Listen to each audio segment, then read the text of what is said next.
नमस्कार, स्वागत है एक बार फिर से आप सभी का आपके अपने चैनल हनुमान सेवा परिवार में। आशा करते हैं कि प्रभु श्री हनुमान जी और परम पूज्य गुरुदेव बाबा नीम करौरी महाराज जी आप सभी भक्तों पर असीम कृपा सदैव बनाए रखें। दोस्तों, आज से ठीक एक दिन बाद में अर्थात कल पूर्णिमा के पवित्र दिन प्रभु श्री हनुमान जी का जन्मोत्सव मनाया जाना है और इसीलिए आज और कल के वीडियो में हम आपसे प्रभु श्री हनुमान जी की महिमा का गुणगान करेंगे। आप भी हमारे साथ में मिलकर हनुमत रस को प्राप्त करिए। दोस्तों, मर्यादा पुरुषोत्तम भगवान श्री राम ने कहा है, जब किसी भी एक लोक पर कोई भी विपत्ति आती है तब वह त्राण पाने के लिए अर्थात तरने के लिए मेरी ही अभ्यर्थना करता है, मेरी ही शरण में आता है। परंतु जब मुझ पर कोई संकट आता है तब मैं उसके निवारण हेतु पवन पुत्र का स्मरण करता हूँ। अवतार भगवान श्री राम का यह कथन हनुमान जी के महान व्यक्तित्व का बहुत ही सुंदर प्रकाशन कर देता है। श्री राम का कितना अनुग्रह है उन पर कि वे अपने अलौकिक जीवन के संकट मोचन के श्रेय का सौभाग्य सदैव उन्हीं को प्रदान करते हैं। और कैसे शक्तिपुंज हैं हनुमान, जो श्री राम तक के कष्ट का तत्काल निवारण कर सकते हैं। भगवान श्री राम के प्रति अपनी अपूर्व अद्भुत अप्रतिम एकांत भक्ति के कारण अन्य की किसी भी प्रकार आलंबन बन जाने वाला हनुमान जैसा कोई अन्य उदाहरण इस पूरे ब्रह्मांड में नहीं। यही कारण है कि संस्कृत से लेकर समस्त मध्यकालीन और आधुनिक भारतीय भाषाओं में श्री हनुमान जी के परम पावन चरित्र का गुणगान किया गया है और उनके मंदिर तो देखो भारत के प्रत्येक कोने में पाए जाते हैं। दोस्तों, श्री हनुमान जी अजर अमर हैं। अपने प्रभु के वरदान से कल्पांत तक इस पृथ्वी परम पर निवास करेंगे। जहाँ भी श्री राम की कथा होती है माना जाता है कि वहाँ पर हनुमान जी नेत्रों में प्रेम के अश्रु भरे हुए श्रद्धा से हाथ जोड़े हुए हमेशा उपस्थित रहते हैं। भगवान शंकर के अवतार हनुमान भक्त पर शीघ्र और सदैव कृपा करने वाले हैं। प्रभु श्री राम भक्त को राम का अनुग्रह प्राप्त कराना उनका अति प्रिय कर्म है। इसमें वह परम आनंद भी पाते हैं। और आधुनिक युग के अंदर एक बार श्री रामकृष्ण परमहंस जी ने हनुमान जी के नाम जप निष्ठा का बहुत बड़ा उदाहरण दिया था। भक्तों को संबोधित करते हुए श्री रामकृष्ण परमहंस ने कहा था कि मन के गुण से हनुमान जी समुद्र लांघ गए। हनुमान जी का सहज विश्वास था कि मैं प्रभु श्री राम का दास हूँ और श्री राम नाम ही जपता हूँ, अतः मैं भला क्या नहीं कर सकता। उन्हीं सर्वसमर्थ प्रभु श्री हनुमान जी का आज हम तहे दिल से गुणगान करते हैं। आइए अब मिलकर श्रुति गान करते हैं हनुमान जी के जन्म का। तत्पश्चात हम आपको वह खास जानकारी भी देंगे कि हनुमान जी को वास्तव में सबसे बड़ी खुशी कब मिली थी। उसे जानने के लिए वीडियो के अंत तक हमारे साथ बने रहिएगा।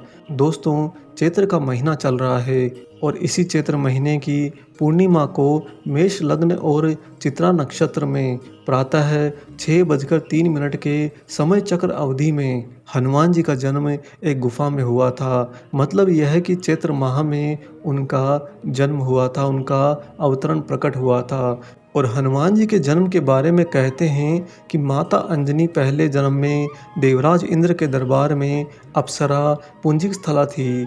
बालपन में वो बहुत ही अत्यंत सुंदर और स्वभाव से चंचल थी। एक बार अपनी इसी चंचलता में उन्होंने तपस्या करते हुए एक तेजस्वी ऋषि के साथ में अभद्रता कर दी थी। तब गुस्से में आकर उस ऋषि ने पुंजिकस्थला अप्सरा को यह श्राप दे दिया कि जा तू वानर की तरह स्वभाव वाली वानरी बन जा। ऋषि के श्राप को सुनकर अप्सरा ने ऋषि से क्षमा याचना करी। तब ऋषि ने कहा कि हे देवी, मैं अपना श्राप तो वापस नहीं ले सकता, लेकिन मैं अपनी दिव्य दृष्टि से ये देख रहा हूँ कि जो तुम्हारा वानर रूप होगा वह रूप भी परम तेजस्वी होगा और उस रूप में जन्म में तुमसे एक ऐसे पुत्र का जन्म होगा जिसकी कीर्ति और यश से तुम्हारा नाम युगों युगों तक अमर हो जाएगा, क्योंकि तुम्हारा पुत्र अंजनी पुत्र कहलाएगा।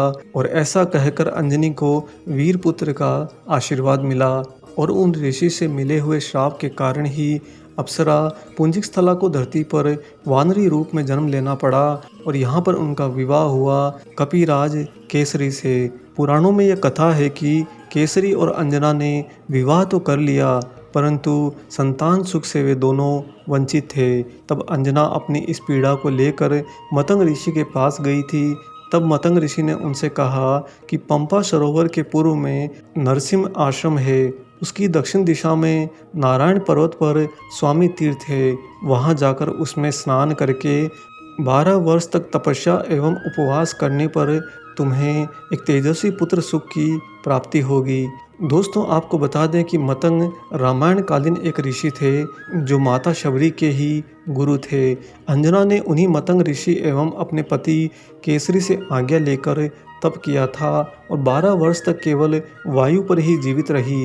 एक बार अंजना ने शुचि स्नान करके सुंदर वस्त्र आभूषण धारण किए। तब वायु देवता ने अंजना की तपस्या से प्रसन्न होकर उस समय पवन देव ने उनके कर्ण रंध्र में प्रवेश करके उसे वरदान दिया कि तेरे यहाँ सूर्य, अग्नि एवं सुवर्ण के समान तेजस्वी वेद वेदांगों का मर्मज्ञ विश्वंद महाबली पुत्र जन्म लेगा।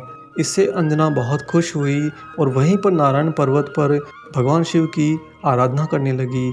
और तपस्या करते हुए कुछ कालखंड बीत जाने के बाद में जब अंजना भगवान शिव की तपस्या में मग्न थी और शिव की आराधना कर रही थी, तब तपस्या से प्रसन्न होकर भगवान शंकर ने उन्हें वरदान मांगने को कहा।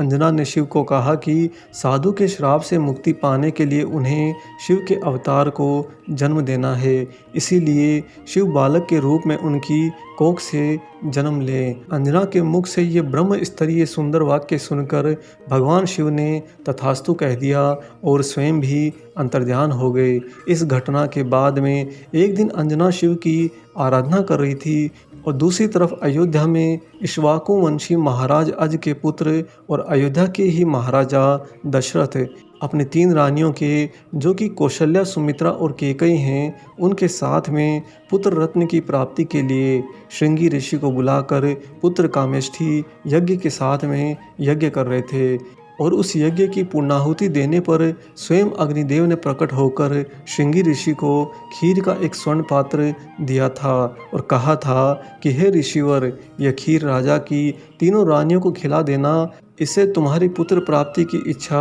अवश्य पूर्ण होगी। जिस खीर को 3 रानियों को खिलाना था, लेकिन इस दौरान ही एक चमत्कारी घटना यह हुई कि एक पक्षी चील उस खीर की कटोरी में थोड़ा सा खीर अपने पंजों में फंसाकर ले गया और अति दूर नारायण पर्वत पर तपस्या में लीन अंजना के हाथ में गिरा दिया। तब अंजना ने इसे शिव का प्रसाद समझकर उसे ग्रहण कर लिया। और देखिए, इस ब्रह्मांड की परम लीला, हनुमान जी का जन्म त्रेता युग में अंजना के पुत्र के रूप में चैत्र शुक्ल की पूर्णिमा की महानिशा में हुआ। अंजना के पुत्र होने के कारण ही हनुमान जी को अंजनेय नाम से भी जाना जाता है, जिसका अर्थ होता है अंजना के द्वारा उत्पन्न। माता श्री अंजनी और कपिराज श्री केसरी हनुमान जी को अतिशय प्रेम करते हैं। आइए अब आपको बताते हैं वो सबसे महत्वपूर्ण घड़ी कि हनुमान जी को सबसे बड़ी खुशी कब मिली थी। दोस्तों, रावण का अंत होने के बाद में उनकी पत्नी मंदोदरी छाती पीट पीट कर विलाप करने लगी और उसने कहा कि हे पति, काल के पूर्णवश में होने से तुमने किसी का कहना नहीं माना और चराचर के नाथ परमात्मा को मनुष्य करके जाना। दैत्य रूपी वन को जलाने के लिए अग्नि स्वरूप साक्षात श्री हरि को तुमने मनुष्य समझा। इतने पर भी जिन निर्विकार ब्रह्म श्री राम जी ने तुमको अपना धाम दिया, उनको मैं नमस्कार करती हूँ। फिर विभीषण ने भाई की दशा देखकर अत्यंत दुख किया। प्रभु ने उन्हें कृपापूर्ण दृष्टि से देखा और कहा कि शोक त्याग कर रावण की अंत्येष्टि की क्रिया करो। विभीषण ने विधि पूर्वक तब सब क्रियाएं करी। तब प्रभु की आज्ञा से ही सुग्रीव, अंगद, जामवंत और मारुति श्री हनुमान के साथ जाकर लक्ष्मण जी ने विभीषण को लंका के सिंहासन पर बिठाकर राज तिलक किया। अब सुनिएगा गौर से।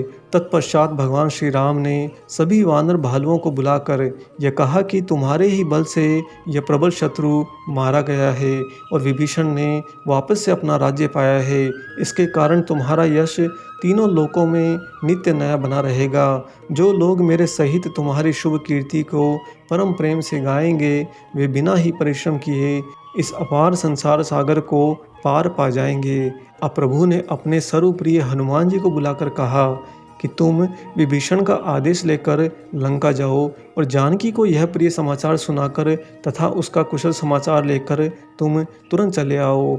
और दोस्तों, उसी समय जय श्री नाम की हुंकार के साथ में हनुमान ने जो गर्जना करी, उस गर्जना के पर्याय हर्ष उनके हृदय में समा नहीं रहा था। जगत जननी जानकी जी को उन्होंने वचन जो दिया था, और यह वचन रावण वध के साथ में अब पूरा हो गया। यह विजय संदेश प्रभु के विरह वहीन में जलने वाली अनुपम माता सती पत्नी सीता को प्रभु का विजय संदेश। इस विजय संदेश से अधिक सुख की वस्तु और क्या होगी। विभीषण के आदेश अनुसार महावीर हनुमान जी अशोक वाटिका में पहुँचे। माता सीता उसी अशोक तरु के नीचे राक्षसियों से घिरी बैठी थी, जहाँ पहले पवन तनय ने उनका दर्शन किया था। अब देखिए, हनुमान जी के हृदय में जो उत्साह का बल था, उस बल के उग्र वेग से हनुमान जी दौड़ते दौड़ते सीधे माता के चरणों में जाकर लेट गए। अपना मुख और गर्दन माता जानकी के चरणों में रगड़ते हुए हनुमान जी रोते हुए हाथ जोड़कर गदगद कंठ से कहते हैं कि हे माता, असुर राज रावण मारा गया है। विभीषण को लंका का राज्य पद फिर से प्राप्त हो गया है। भगवान श्री रामचंद्र, लक्ष्मण, सुग्रीव और सभी वानर भालू सेना सब सकुशल हैं। यह कहकर हनुमान जी उठे और हाथ जोड़कर माता सीता के सामने अपना शीश नवाया। जीवन सर्वस्व प्रभु का संदेश पाकर माता जानकी के आनंद की सीमा नहीं थी। उन्होंने कहा कि हे वत्स हनुमान, इस संदेश के सदृश त्रिलोक की अन्य कोई वस्तु मुझे सुख नहीं दे सकती। यह राम का विजय संदेश जो मेरा परम सुख है, वह तुम्हारा भी तो परम सुख है। इस अवसर पर मैं तुम्हें क्या दूं, मुझे कुछ सूझ नहीं रहा। आगे माता जानकी कहती हैं कि तुमने मेरा बड़ा उपकार किया है, मैं तुमसे कभी ऋणी नहीं हो सकती। हनुमान जी ने कहा कि हे माता, मैंने आज निसंदेह सारे जगत का राज्य पा लिया। जो मैं रण में शत्रु सेना को जीत कर भाई सहित निर्विकार श्री राम जी को देख रहा हूँ, यह मेरे लिए नाना प्रकार की रत्न राशि और देव राज्य से भी बढ़कर है। और चूंकि मैं तो आपका ही पुत्र हूँ, अतः एक पुत्र तो माता से कभी ऋण हो ही नहीं सकता। मैं आपके साथ में परम प्रभु के चरणों की बस छाँव में पड़ा रहूं और मुझे आपकी सेवा का सुअवसर प्राप्त होता रहे, बस मेरी तो यही लालसा है। मारुति नंदन की श्रद्धा भक्तिपूर्ण विनीत वाणी सुनकर जनक नंदिनी ने प्रसन्न होकर कहा कि हे वीरवर, तुम्हारी वाणी उत्तम लक्षणों से संपन्न, माधुर्य गुण से विभूषित और बुद्धि से अलंकृत है।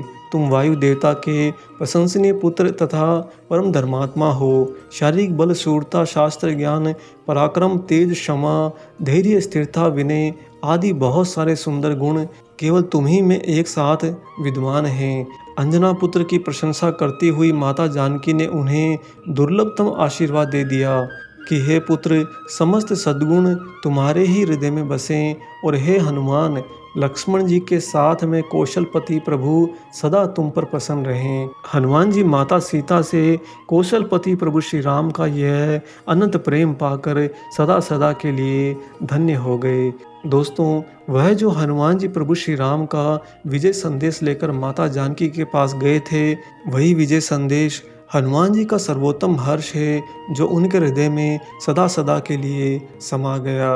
प्रभु श्री राम की विजय, प्रभु हनुमान की विजय, यही विजय संदेश सदा आप सभी भक्त भी अपने हृदय में गुंजाते रहिए और नित्य प्रतिपल प्रतिक्षण प्रभु श्री हनुमान के प्रेम में हनुमान जी की महिमा का गुणगान यूं ही करते रहिए। आज के लिए हम आपसे यहीं पर अलविदा लेते हैं। मिलेंगे बहुत जल्दी एक और ऐसे ही खास वीडियो के साथ में। तब तक अपना और अपने माता पिता का संपूर्ण ख्याल रखिए और परम प्रभु श्री राम जी का निरंतर गुणगान करते हुए बाबा हनुमान एवं बाबा नीप करोरी महाराज जी की निस्वार्थ होकर सेवा करते रहिए। जय सिया राम।